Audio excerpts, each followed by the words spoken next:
How'd you like to join me in doing a great thing? That's right, 1,000 before Thanksgiving. I'm trying to sell 1,000 copies of my books before Thanksgiving and take the proceeds from each book sold and donate those to local charities that help families in need for the holiday season. Go to www.columbuscody.com to grab your book or books, or if you don't need a book, just make a donation. Help me help others. Hey, what's going on, guys? Welcome back to another episode of the Living the Life Show. I'm your host, Columbus Cody, and I'm so glad you chose to join me today for the verse of the day. Now, today's verse of the day comes from Ephesians chapter 4 and verse 32. And again, it is a verse of inspiration, a verse of encouragement, a verse of self-reflection.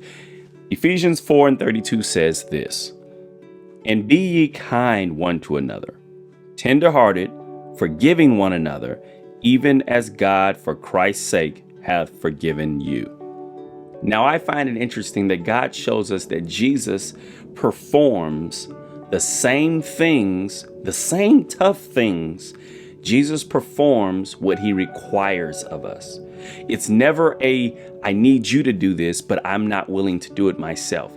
In this verse, he's telling us to be tenderhearted. He's telling us to forgive. He's telling us to show kindness. And that is exactly what Jesus did for us. Now think about it. What is it that draws you to Christ? Is it the compassion? Is it the love? Is it the trust? Is it the honor?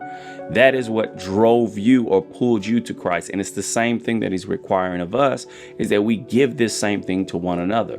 So being loving kindness, or showing loving kindness, being kind, showing mercy. These are things that if you want them from God, you have to be willing to give them to others.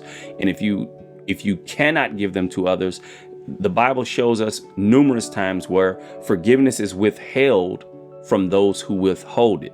So if you do not give forgiveness, God cannot forgive you. It's very important that we understand that concept, because a lot of times we will say the reason why we cannot forgive is because of what they did.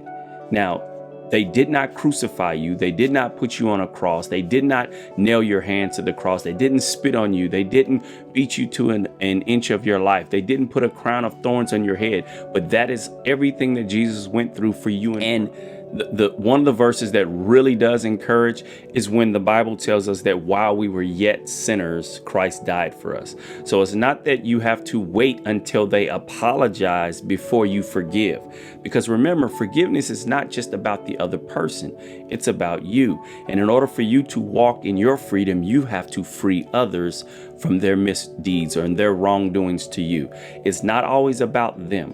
Forgiveness frees you to be the man or the woman that God wants you to be. And that is your verse of the day. So I pray today that today's verse, you will receive it, that you will have an open heart, that you will not resist it. And I pray that you will take this verse and share it with someone else. All right. Don't forget to subscribe and click the bell so that you never miss a video that's coming down the road. And also, I need you to watch it, share it, and live it. God bless you. Let's get busy living the life.